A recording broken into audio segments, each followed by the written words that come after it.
You're listening to Art Heroes Podcast, the show to help you thrive as a digital artist. Tune in to learn how to transform your passion into a career. Get inspired by other kick-ass 2D and 3D artists, and find out what it takes to be an art hero.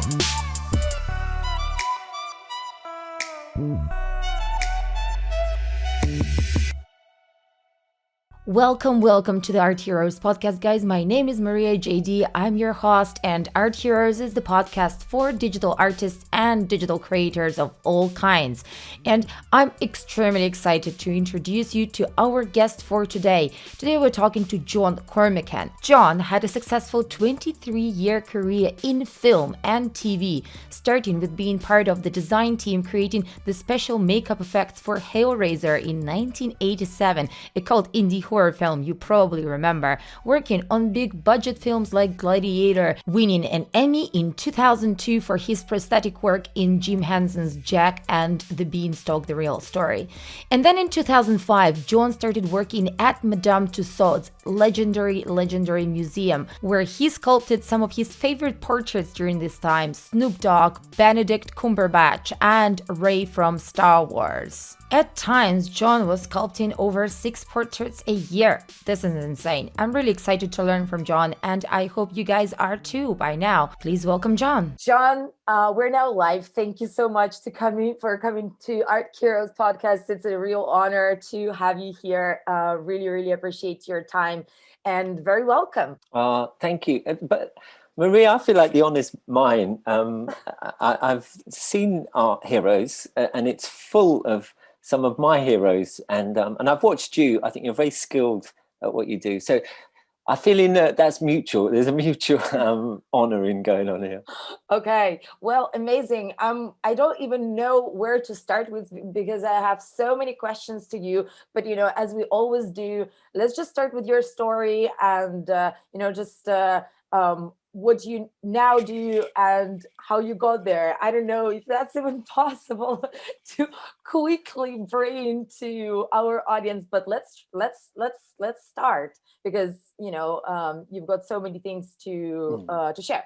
So that's kind, because it is. I've been around for a long time, so it's rather long, and I thought, do you know what? The only reason that I'm sharing this with you, I don't talk about myself if I can help it, but it's just to encourage people on their journey. So at some point someone might relate to this, but it was a lot to do with just connections, and they honestly were just friendly connections. A friend of a friend putting me in touch with someone, and I started working as doing some model making, and I'm not taught, I've never been to a lesson in sculpture or anything, and someone I don't know, he had a lot of faith in me, more than I had. And he said, it's very easy. We're sculpting heads. And he said, he blocked out one side in wet clay. And he said, just copy it and do the other side. And he was almost a bit cross with me, just finish it. So I was like, oh, okay. And I could do that. So I was working in model making. And then again, a chance meeting. That's why I'm telling you this, is just that some of the relationships you have with people, they're so important, I think, on my journey has been. 100%. Isn't there? I'm a sort of people person, and I think, you make lots of friends and you benefit greatly from that. So I found myself at the beginning of an effects company, right in the 80s, at the height of rubber effects. It was amazing, and we were all kids in our early 20s at the time. And I worked so hard. I just worked like ridiculously, ferociously, if that's a word, hard, in an environment that was working very hard, 17-hour days, 7 days a week. It was brutal, sometimes working all night. But I was surrounded by people who were devoted to the art. And in my way, I was devoted to that art as well. Never stopped with that devotion and hard work. And I won an Emmy, which was great. I mean, a really nice experience. It wasn't like the best piece of work I ever done, although I liked it and I liked what I did. But there was other jobs that I did that won no awards.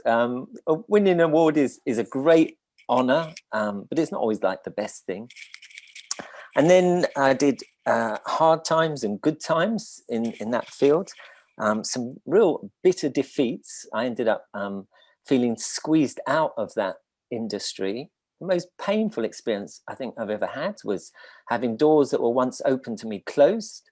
But that's why I think, if that's happening to someone right now, it's just having faith in your belief in yourself is crucial, because through that I ended up working at Madame Tussauds, again through a friend telling me about what they called it.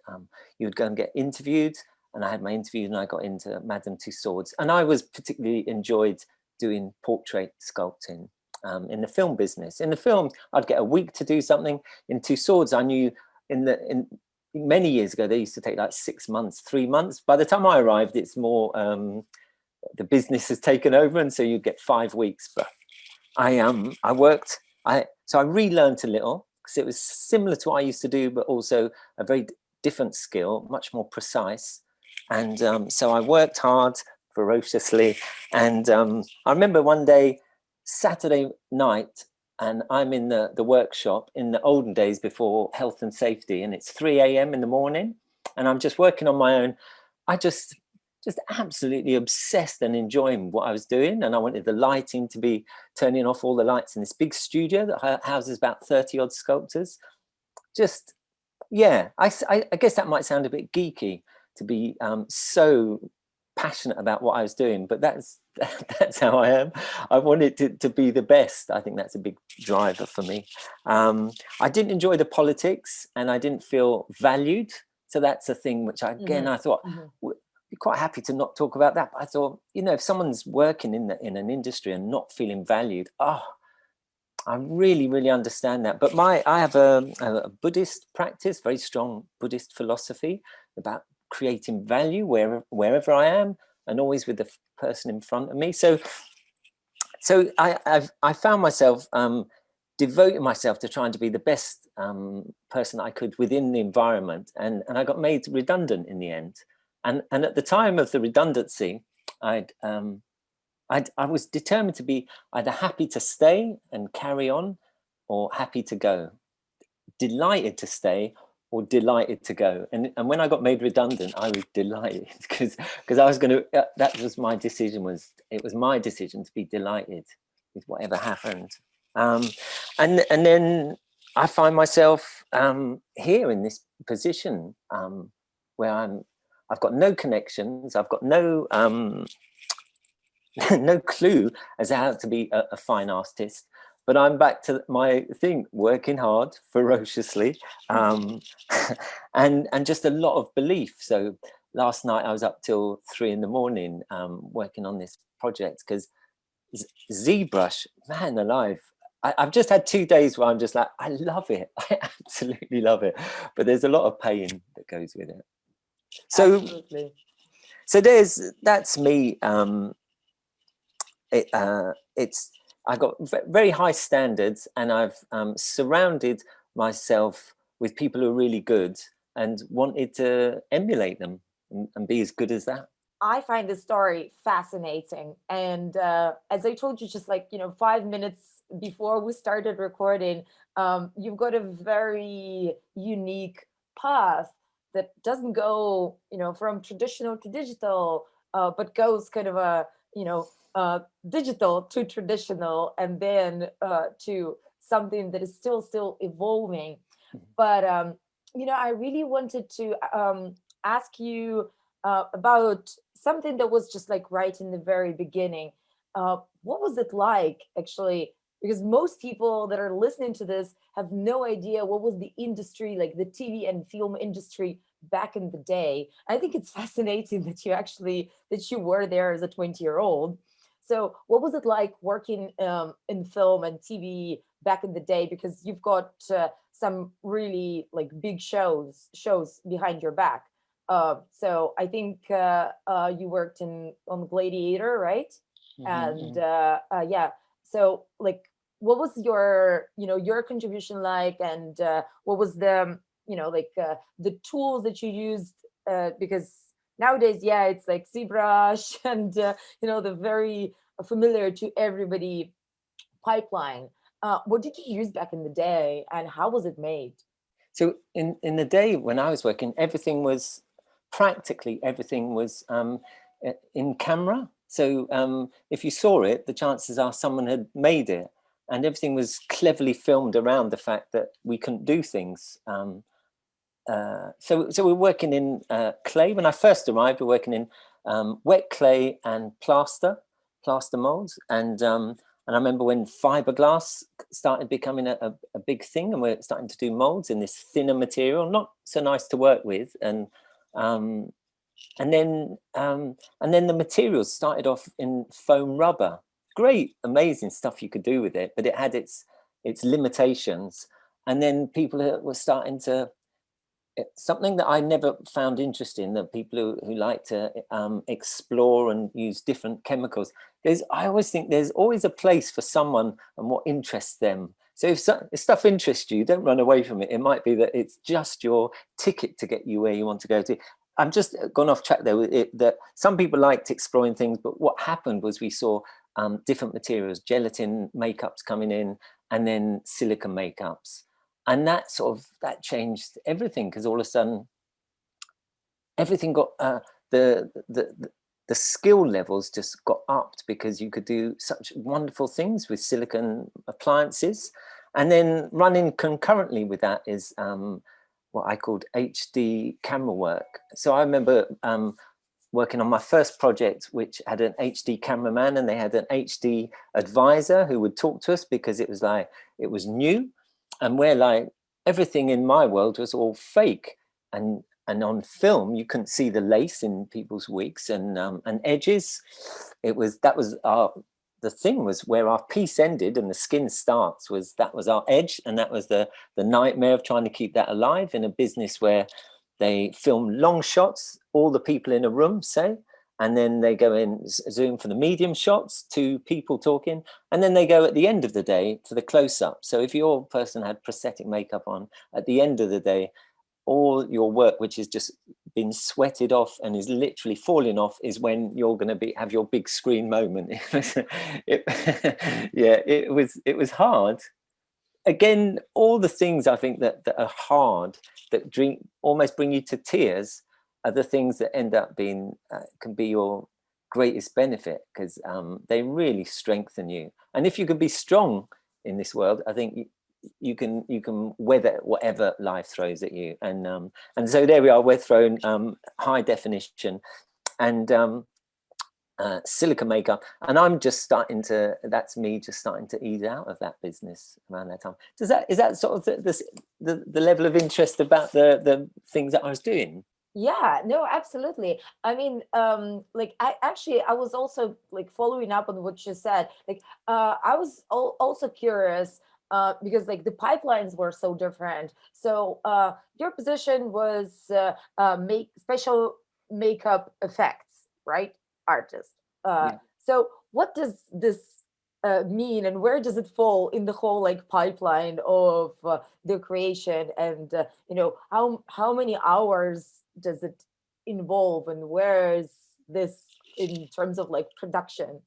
So that's interesting. Working on small budget films, you had so much involvement. Like I worked on Hellraiser, and I was there designing with the director. There was a team of us, and we were just formulating by design the look of this horror film. So involved. When I get to working on Gladiator, big massive production with Ridley Scott and Russell Crowe and stuff like that, I'm a much smaller cog in the wheel. So I kind of like both things. That there's a lot to be had for working on things where you've got so much say, so much involvement, and then things which you have got less. Mm-hmm. Gosh, as I'm talking to you, Maria, I'm thinking I listen to you, and then I'll answer, and then my mind goes off, and I'm not even sure I'm answering your question. No, absolutely. You actually absolutely are. But I think it's it's the same even nowadays, and with everyone. Whenever you're working in a big studio, huge budget, you're just taking a smaller part, and then it's absolutely shifting when you're in a smaller team and with a smaller budget. So basically, like for whichever production, it was still for you involving sculpting. So like sculpting assets and or was it more something else? There was it more or less two things: prosthetic makeup and animatronics. So animatronics was the mechanical, what are they, like little robots or puppets, things where you're doing things that are going to make something look like it's moving and real. Right. I'm thinking like Yoda. Yoda was a little animatronic. He was part puppet, but he was also had an eye blink and an eye movement and stuff like that. And then there's makeups like in why do I think a Legend, where you've got someone where it's an actor and their appliances stuck on them, and it might be that they've got massive, great big horns and fangs and eye contacts and stuff like that. That's prosthetic makeup, where it's a person's face or a person's body is moving it. And so you need designers designing, which, like I say, I'd get to do that sometimes. You'd get sculptors sculpting the thing, which is mainly what I would do. And then you'd have people fabricating the thing, and then painters painting it. And then if it was prosthetic, then you'd have makeup artists. So I was a makeup artist. I always say to people, at heart, I'm a lovey. You know, if I meet you, I'll kiss you on both sides of the cheeks, because not just because you're a woman. If you're a man, I'm a makeup artist. I'm literally working around the eyelashes of the actors that I'm working on, hands on, and also having to deal with nursing their egos and working with a person, which is part of the skill that you need. So there were two different avenues, and that's what I did: sculpting, painting, and application of makeup, and then a wealth of on-set experience. Wow. Oh, I loved it. I did love and adore makeup effects, but when I leapt from makeup effects to portraiture, Tussauds, I remember people would ask me at Tussauds, they all wanted to work in film. I've come from film, like you say, in this strange thing path. And they would ask me, I got asked so many times, don't you miss film? And without a blink of an eye or missing a beat, I've like, no. I did for 23 years. And I worked, like I said, so hard. And I gave it everything, and I loved it to bits. I absolutely adored it. And I mentioned Hellraiser at the for a long time. Everyone knew about Hellraiser. It made a little splash in a sort of cult way, and not you can work in an industry and never work on it's. You don't get to choose what's successful, what's good, even when you're a technician like that. So I happened to work on something that a lot of people respected, and I still every now and then go off and do talks on stage at a makeup show or something because people are interested about it. So that was great, but my thing was portraiture was just ran through my veins. The pursuit of trying to make a lump of clay look like someone. It's just I guess you either have it or you don't, is it? I don't know. Absolutely. Yeah, definitely. But there is still a little bit of an argument whether you can train this muscle or you're born with it. Interesting. Interesting. What do you think? Do you think it's trained or?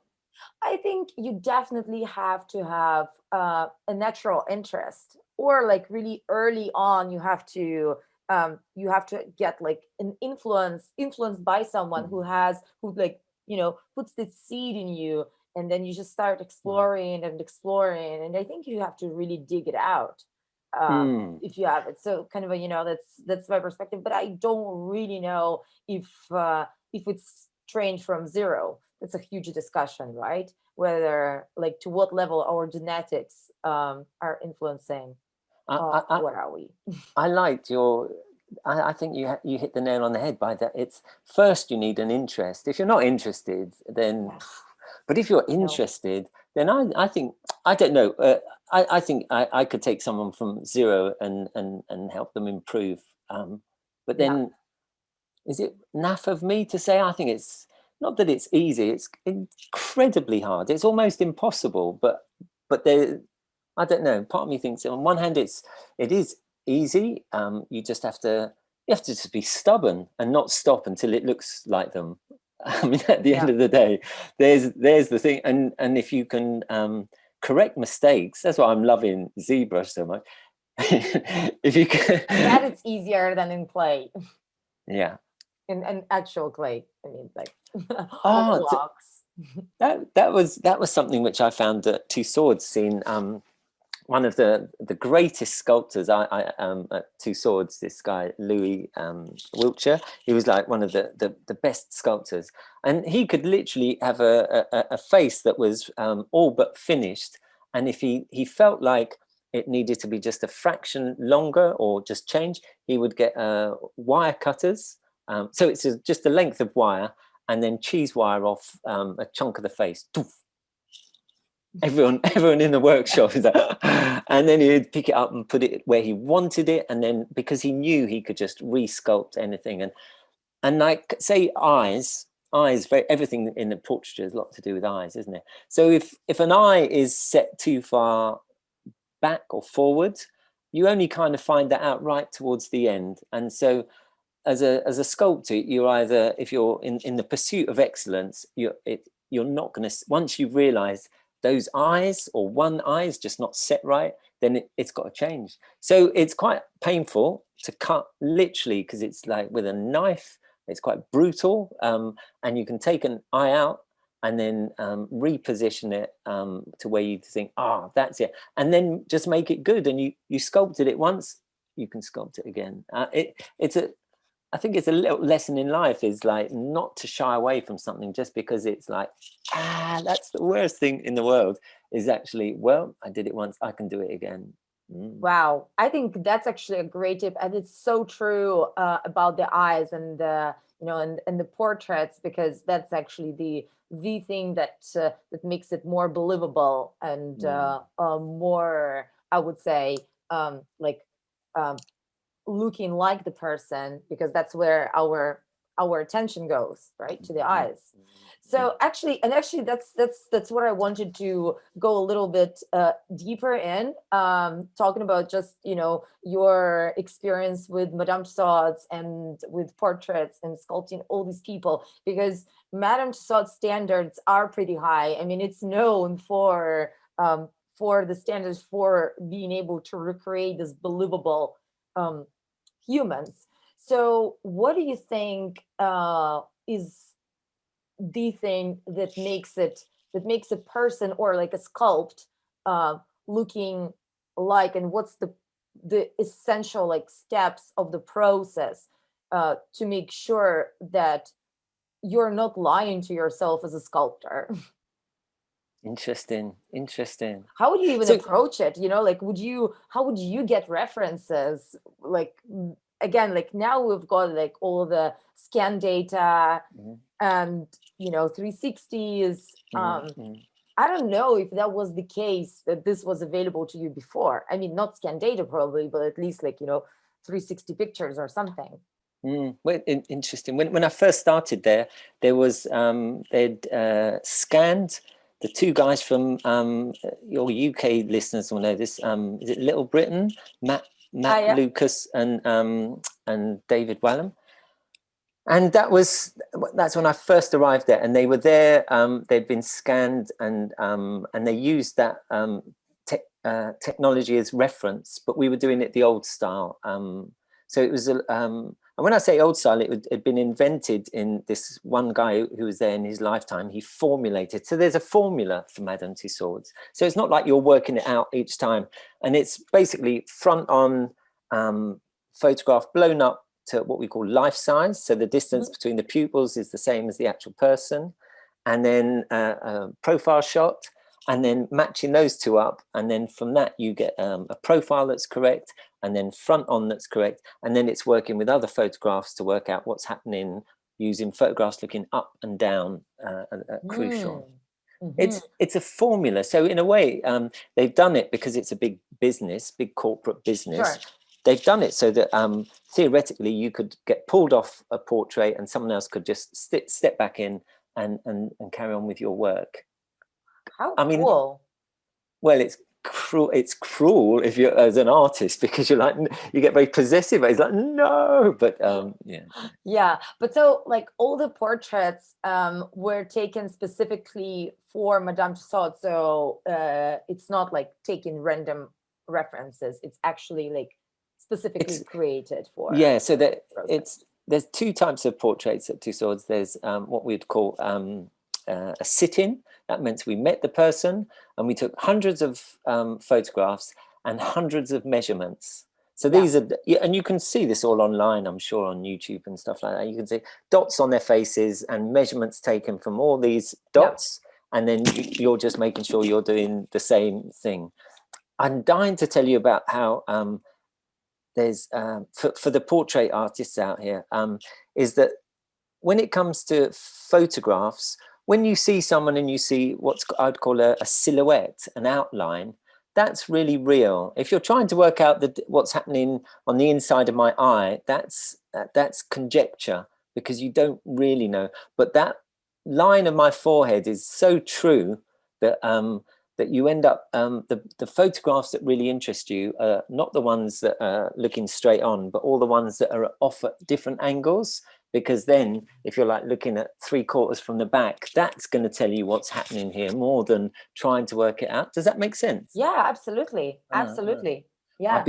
I just so wanted to get that bit of information. No, absolutely. This is actually what I was really curious about. What are the main like points of reference as well? I mean, it has to be done on scale. Yeah, and can I say, I mean, this is me. So this is just me talking personally, and I loved working there, and the people super talented, and the level is so high, and you're all jostling up there to try and be the best up there in the dizzy heights, and it was very competitive, and I loved it. I think working with lots of really good people is and having mentors, another way of putting it, is really important. So there's sit-ins, you've met the person, sit-ins. That's great.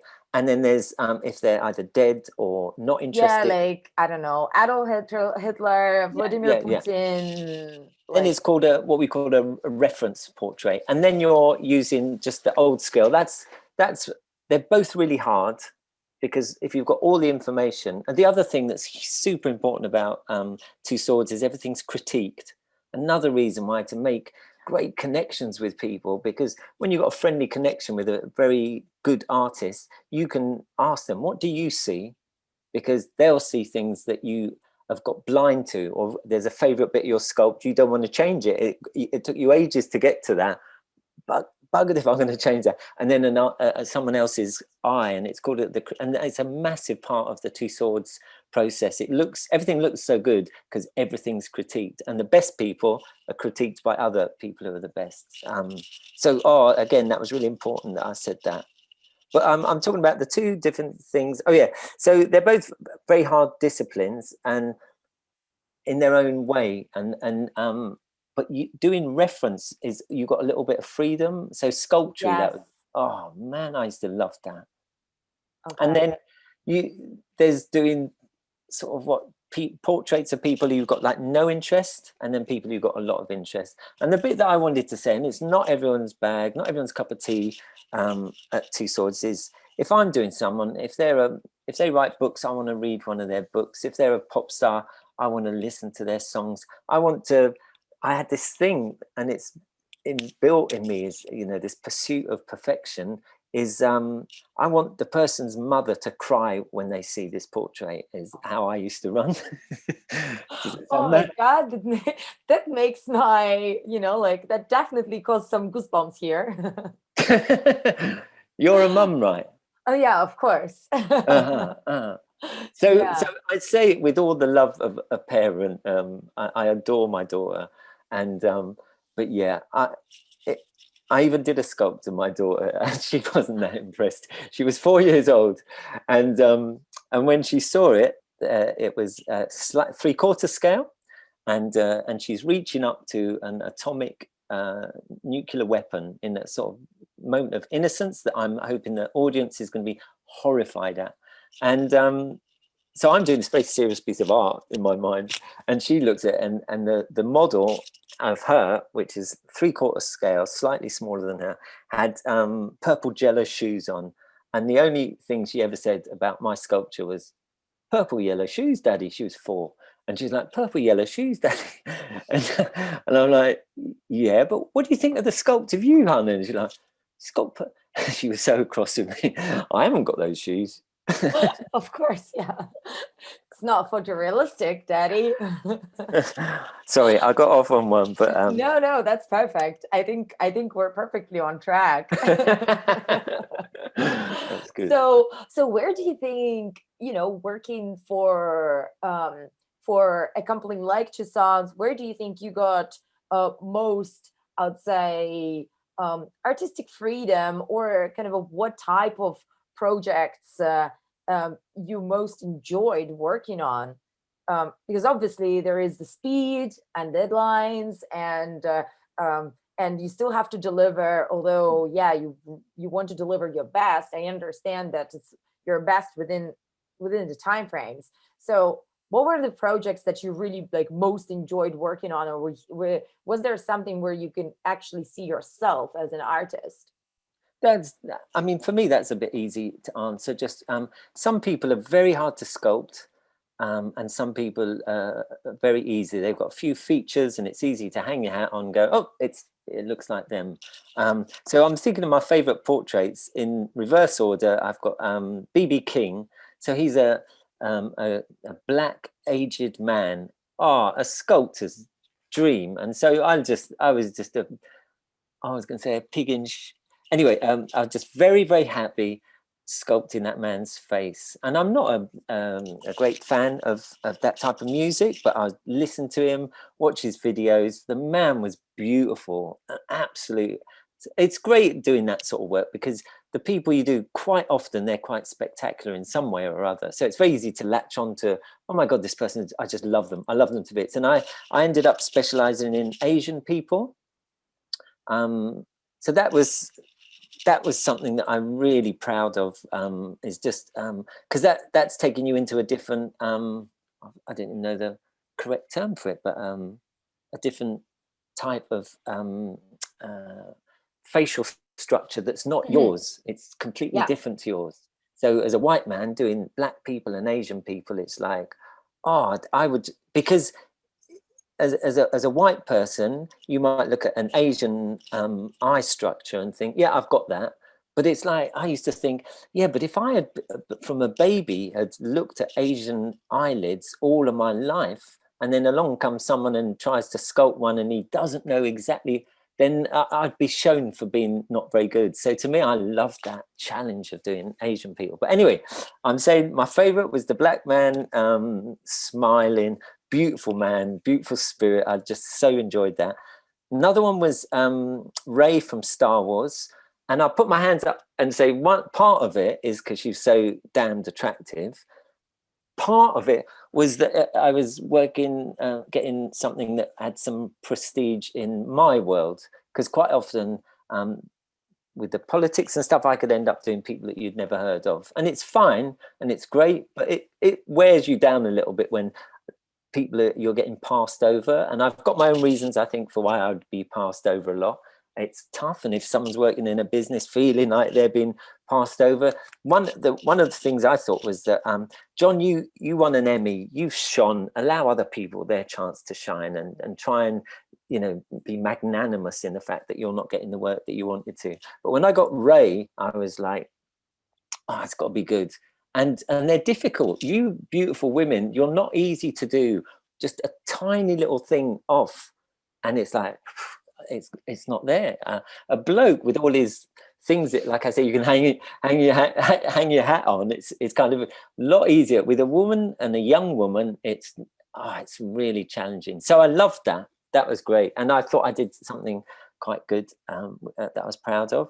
And then the bit that I thought was so funny was one of my favourite ones was Benedict Cumberbatch, and I honestly, I didn't actually know who he was. I remember being told, going down to the office, your next portrait is this guy, funny name. It took me ages at the time to learn how to say it. And I was like, wow, what a peculiar looking man. that was just such a fantastic job. And that one I got to meet the person. So there's a few jobs where I'd get to meet the person. And so I met Benedict, and he's just like out of control, warm-hearted, beautiful, just everything you'd want a star to be in your dreams. If you're a fan of him, he's like everything and more than what you dream him to be. Just a lovely, lovely guy. Great to work with as well. Really super cool. In fact, I'm wearing these headphones. I don't normally wear these, but you get asked, can you wear headphones? So I put them in. I was thinking this is just what Benedict was wearing when I did a short little period. So it doesn't happen much at Tussauds, where you've got the person in front of you and you've got your clay sculpt. And you can see there's on the internet, there's pictures of me and him working on the clay. And the rest of the time at Tussauds, you're working on photographs. So to actually have the person live, it's like, it's just heaven. And because of his, how can I put it, just slight, it's not that he's a strange look, he's a handsome man, isn't he? But he is slightly funny looking, and that just made the pursuit of getting that right. And his eyes, and I remember him asking in the sit-in, have I got eyes that slightly diverge or wow? And so the guy who was Louis Wiltshire, who I mentioned before, he put me in it. He said, well, you can ask John that, because by the end of 5 weeks, he's going to know exactly what your eyes do. And luckily, he never came back to that question. But that's something, isn't it? Where you know, the people who are very, very traditionally pretty because they're very symmetrical, and people who aren't like on that spectrum are all like this, and doing it too much is going to look awful, and doing it not enough is not going to look right, and the pursuit of doing it to look right is where you can tell that was like a red flag to a bull for me. I loved it. How interesting. Actually, the reason I asked is because we're currently running our first intake of a likeness program. And one of the major topics that our group of students is asking each other, and I'm telling you, this is like a giant thread that constantly comes up. Who is the hardest person to sculpt? Because everyone wants to train to make this perfect likeness, but the majority want to train on something that is hard, on something that will be challenging.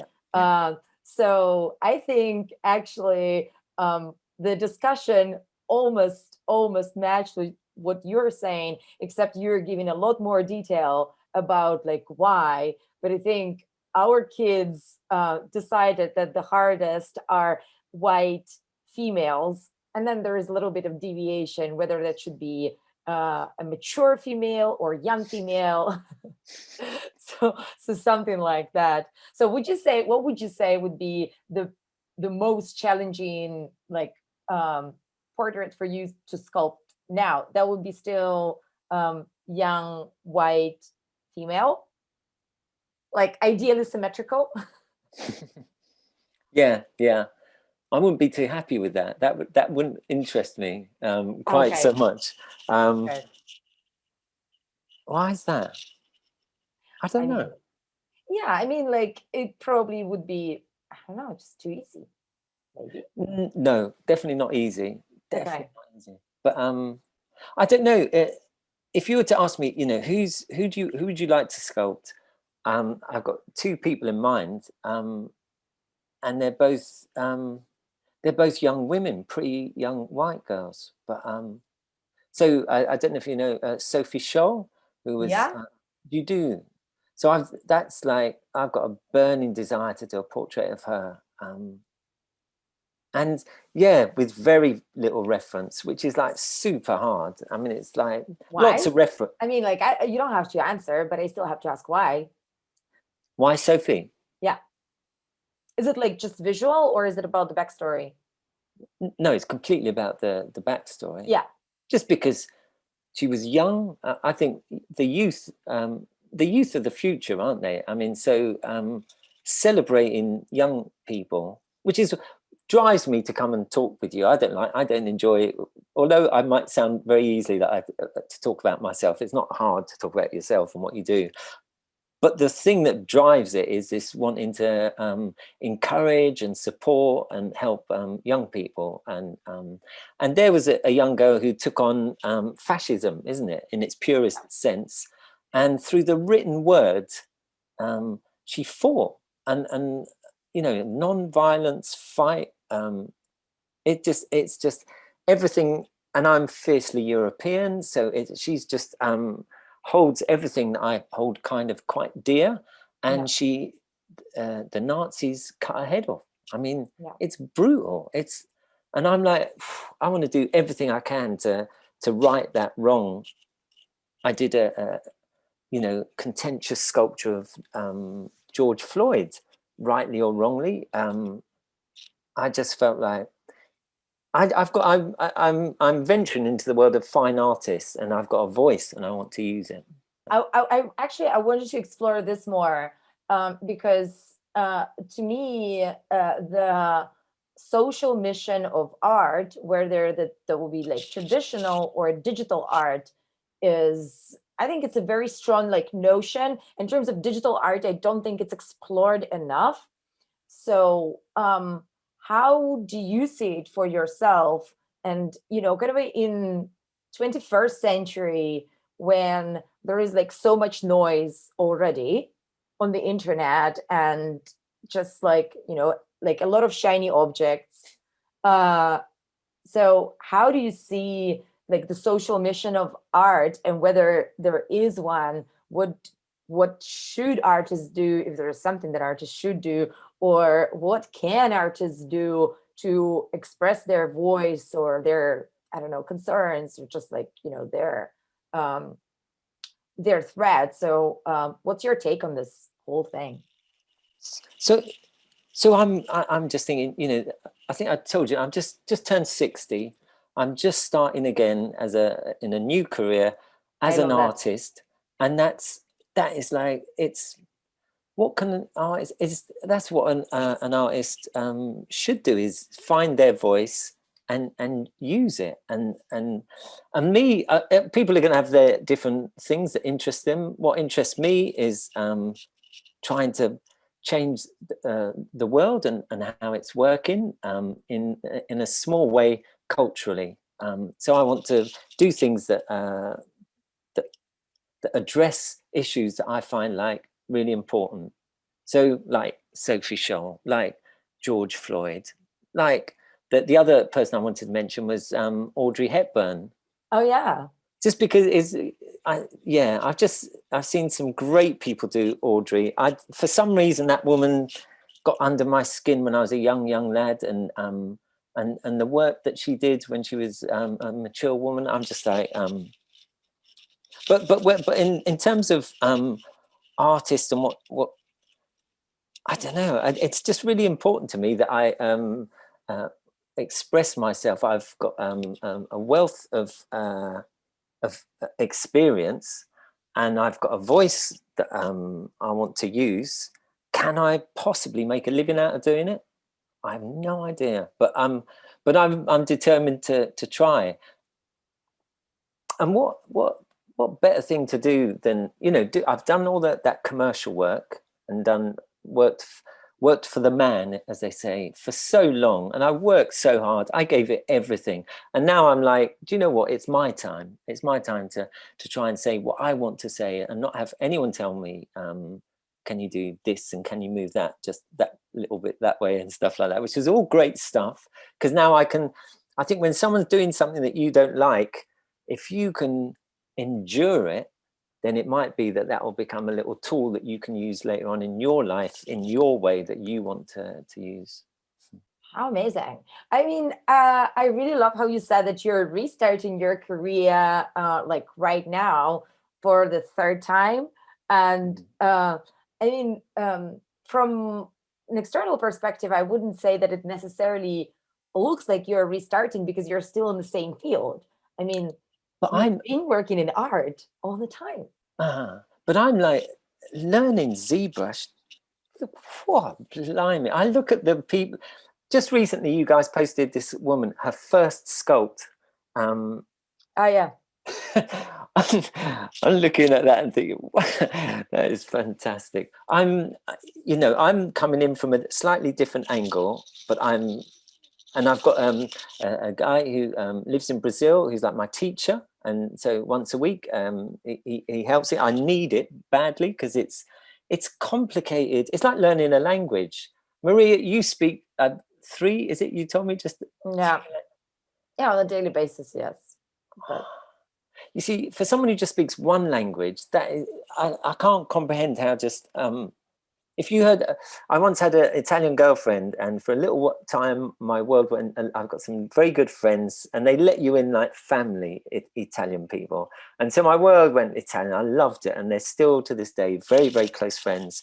So I was learning a bit of Italian, and it like opened up my eyes to a completely different culture. Whereas before it was a bit closed, and me, I'm half English, half Irish. So I've already come into this world with 2 slightly different cultures that look at each other in slightly different ways. It's so expansive to see what you're doing. I forgot what I'm saying now. What am I talking about? We're talking about languages and about starting with Zbrush. So just say that Zbrush is a different language for a sculptor? Maria, you're so kind to me.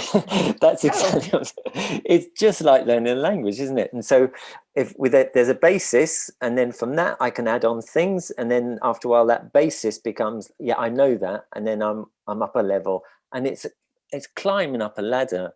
And so again, I wanted while I was petrified to come and talk with you tonight, because I'm like, I'm not. You've got artists who've like just started, who are brilliant, and I'm just learning this software. Oh my God, this is so not true. I mean, we all know, and I'm sure that 100% of our listeners would agree with me, that it's not about the tool, because it's just another tool. How many tools have you seen in your career? I mean, like, I was actually going to ask you how important is the tool, but I think we partially already covered that when you said that, working in the film, there was one tool replacing another one, and then there was silicon, and but like still, how do you think, and that's just like, as we're rounding up, I think this is very important to mention, how do you think important is the tool? Because nowadays there's like hundreds of softwares, and you have to be good in, like, I don't know, certain percentage of them. So, and then, like, you come in from traditional background, I'm sure you can totally, like, relate. How important is the tool for the artist? Well, you've got to be able to be pretty good with it, isn't it? If you want to do good work, you've got to be pretty good and skillful with your tool, isn't it? And that comes through practice and determination and stuff like that. I think it's kind of important. I can't see how it could not be important. But what tools you use doesn't matter, because then it becomes what's your character like. And if, I mean, what I'd love to meet some of the people that you've interviewed and just think, what's their character like when they're working? And so I'm going to watch a lot of your interviews, because you've interviewed some of my heroes, absolute heroes in digital art that I hold in awe. So interesting. So, like, and like coming back to tools, like you've just said that, it's just like the tool, and eventually it doesn't matter what tool you are using. But do you think that like artistic skill translates to different tools? So let's say you know how to use clay, then would you be comfortable with, I don't know, wax? So do you think it's easier to learn every subsequent tool? Again, like building the parallel with languages. Yeah, I was going to say, just like languages, isn't it? The more language you get, you can start to build bridges and bricks with them. Exactly. At the moment, the sculpting I'm doing in Zbrush I'm attacking it. Is that the right word? I'm applying it like a traditional sculpture. So I'd started off in symmetry for a very, very short period, and I was just like, okay, that's enough. Now I'm and I did a skull I sculpted a skull first, and then started putting on just like I would if I was. So I'm literally there's things that I'm doing, and when I'm sculpting, there was this thing where I wouldn't use water. So with clay base, you can wash something out and get it nice and smooth and rush a finish. And there was this bizarre thought process or tradition about not using water, but using tooling something until it's finished. And it's quite a discipline. And so I'm taking that into Zbrush. So I'm not doing the smooth tool practically at all. I'm just literally building everything up in oh man, when I talk to you, this is so exciting. I love it, Maria. Talking to you, yeah. I mean, like, I can't wait to see what you actually start making in like digital in Zbrush, because I'm sure that your learning curve with it will be absolutely different, and you will teach Zbrush to do what you want to do. Interesting. I mean, thank you. That's really kind of you. Sure, so. But yeah, I don't know. I feel like I'm a race against time. As someone at my age with a 17-year-old daughter, I've got a lot of. When you're young, you can really devote loads of time to your passion, and as you get older, you get all these responsibilities, and I got big, massive Buddhist responsibility in my SGI Buddhist organization. I got my daughter who's homeschooling. I'm trying to get the time in. Injuries, because your body isn't the same as it was when you were young. It's it feels like it's a race against time, but oh man, I just love it. And what I like and is when there's people out there who are doing things which make me, I was going to say, quiver and hold my head down and shake my head going, that is so good, I wanted to cry and die. I love it. It's like, because it's what keeps me going. Because I think what happens, this is a little pet theory I've got, is that someone like Picasso, any artist you like, any famous artist, they would look at their work maybe and not really be happy with it, but they look at they'll have someone who they look at their work and think, oh, that is just the best thing ever. And I think as artists, you just got to have that in a contained, safe place where it's like you're not thinking you're rubbish, and because if that crushes you, that's no good. But you're always yearning to be better than you are, and I've got that in abundance. And the digital world is a great big spectrum of gorgeous, fabulous work. Too easy to see a bunch of artists, because that's where they are in digital, just like there. I must admit, from coming from workshops where I'm surrounded shoulder to shoulder with lovely guys and girls working together, talented people, and now I'm on my own, and I got a small little workshop out my back, and I'm working indoors now on Zbrush. My community is now Instagram, and I'm loving that. And it's with like people like you and the people that you've shown me. It's a really nice community, I think. I'm really enjoying it. Thank you for saying this. I think this is also a huge inspiration for many artists. No, seriously. I think, just like the whole ability and the energy to make the shift and the decision to take it around, turn around, and do something new, no matter like the level of your responsibilities, and no matter the knowledge you have about the software. It's just like, for me, this is insanely inspiring to see that it's not like, okay, once you're doing something, you're just like doing something for like, forever and ever. The thing that I would really like is I have got a little mission here with you, Maria, and I would like to inspire people. I would kind of like people that when they're 60, they're still like as freshly excited about what they're doing as they were when they were whatever age they are listening to this now. I really think that the artist, it doesn't matter how things evolve. From cave paintings, it's telling stories, it's celebrating your humanity in some way or other, spectacularly or fantastically or very realistically. and that will never change. And so I think there'll always be a place for us artists to do our thing. And aren't we lucky? And that's what's nice, isn't it? I mean, joined you tonight to join in that community of some very cool people. Absolutely. John, we've got a little tradition here for all the cool people. So I've got 10 short questions to you. It's a little questionnaire. So you're allowed like one sentence to answer each question. Ready? I'm ready. Okay. So what's your number one tip for combating distractions when working from home? Set protected blocks of time. Good.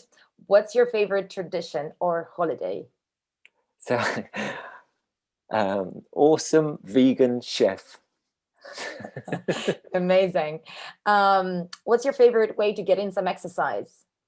So that's yoga and cycling, but most of all injuries.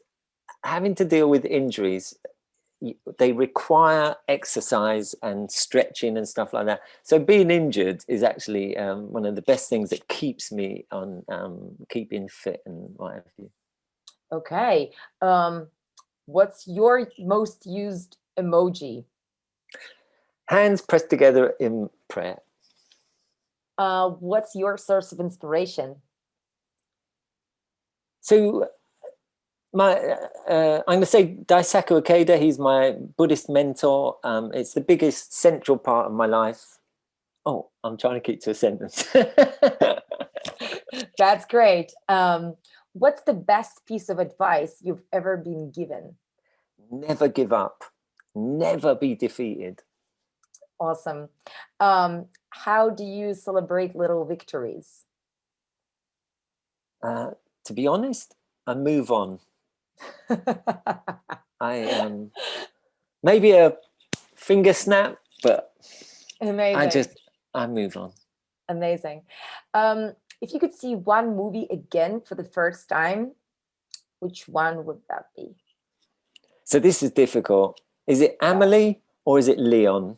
And I think I'm going to go for Amelie. I'm a romantic. I loved that film. I loved how it was. Sorry. No problem. Appreciate the effort. Okay. If you could choose any two famous people to have dinner with, who would you invite? Dead or alive? No matter. It doesn't matter. So this leads on to a question thing I was talking about early on, because I want to meet Sophie Scholl. I want to meet Audrey Hepburn. As an artist, looking at them, gauging what they really look like in real life, because I want to sculpt them. Right. And finally, what's your backup career? So I'm a closet painter. I think I'd love to paint in oils, but I just got too much sculpting to do. But I'm going to go for vegan chef. Wow. Okay, cool. That's done and done. John, thank you so much. I think that was like not only insightful, but also so inspiring. And I'm trying not to curse as well, because we said we're not going to curse, right? But that was really inspiring. Fantastic, Maria. It's been such a pleasure talking to you. You're a delight to talk to. Thank you. Thank you very much. Oh my God. I'm just going to go and celebrate my little victory now. How do you celebrate yours? I think I cook a lot of food for everyone I know or everyone I can reach. I just like feed people. Oh, that's a beautiful thing. I'm a baker. So, you know, like not only stress baker, I'm like success baker. So I'm like, that was amazing. Let me bake a cake. Wow. Yeah. Fantastic. Yeah. So probably, you know, like that's overdue. Yeah. Okay, John, again, like, thank you so much for coming on the show. Really, really appreciate that. And, you know, we should definitely catch up in some time when you publish something, you know, now made in Zbrush, and celebrate another milestone. How about that? Love it. Love it. Great to meet you. Thank you, Maria. Yeah. Thanks to you, John. Cheers. This is it for today. Thank you so much for listening, and thanks for coming back to this podcast. If you liked this episode and learned something useful, please give us a like. And if you've got any comments, feel free to drop them right where you are under this video description, or send us an email to contact@artheroesco if you have any suggestions. And a quick announcement: from next week, we're going live, and this podcast will feature guests in real time so that you can ask your questions and poke any comments right during the interview. Thank you guys again, and I'll see you next week. Thanks for listening to Art Heroes Podcast. Check out www.artheroes.co for show notes, more interviews, and free tools made for you by our team of mentors. Tune in next week for more inspiration, and keep up the great work, hero.